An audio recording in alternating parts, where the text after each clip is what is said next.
Details చూస్తే కేసీఆర్ పై deputy CM బట్టి Vikramarka satire వేశారు. గతంలో వరంగల్లో పర్యటించిన కేసీఆర్ కుర్చీ వేసుకుని కూర్చుని జర్నలిస్ట్ కాలనీ కట్టిస్తామని మాటిచ్చారని గుర్తు చేశారు. కానీ ఆయన కుర్చీ వేసుకున్నది లేదు, కాలనీ కట్టింది లేదు అంటూ సెటైర్ వేశారు.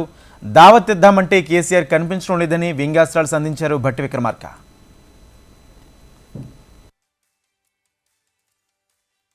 ముఖ్యమంత్రి వరంగల్ జిల్లాలో ఏడుకొచ్చి కుర్చీ వేసుకొని జర్నలిస్ట్ సంబంధించిన కాలనీ కట్టిస్తాను,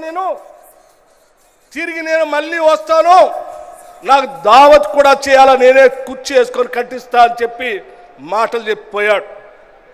ఆయన కట్టించింది లేదు, కుర్చీ వేసుకున్నది లేదు, వీళ్ళు దావత్ ఇద్దామంటే మనిషి కనపడ్డది కూడా లేదు. కానీ మేము కేవలం ఎన్నికల సందర్భంలో రేవంత్ రెడ్డి గారు ఈ ఎన్నికల సందర్భంలో ఈ జిల్లాకు వచ్చి ఈ జిల్లాకు సంబంధించిన వరంగల్ పట్టణాన్ని నగరాన్ని మార్చడానికి కావాల్సిన నిధులు ఇస్తానని చెప్పి మాట ఇవ్వటమే కాకుండా కేవలం 6 నెలల్లోనే కాళోజీ కళాక్షేత్రానికి కావాల్సిన డబ్బులు రిలీజ్ చేసి కట్టించి ఈరోజు మీ అందరి ముందు ప్రారంభోత్సవం చేశారు.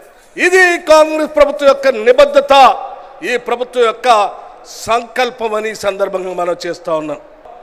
ఒక ఆయన అడుగుతారు ఏందయ్యా ఇచ్చిందని. ఇచ్చినవన్నీ ఒక్కసారి చూస్తే నువ్వు కళ్ళు తిరిగి కింద పడతావు మిత్రమా. ఒక్కసారి మేము కేవలం 10 నెలల్లో ఇచ్చినటువంటి అంశాలన్నీ ఒకసారి చూసుకోండి. మీలాగా 3 ఎకరాల భూమనో ఇంటికో ఉద్యోగమనో చెప్పి మాయ మాటలు చెప్పి మేము వదిలిపెట్టలేదు.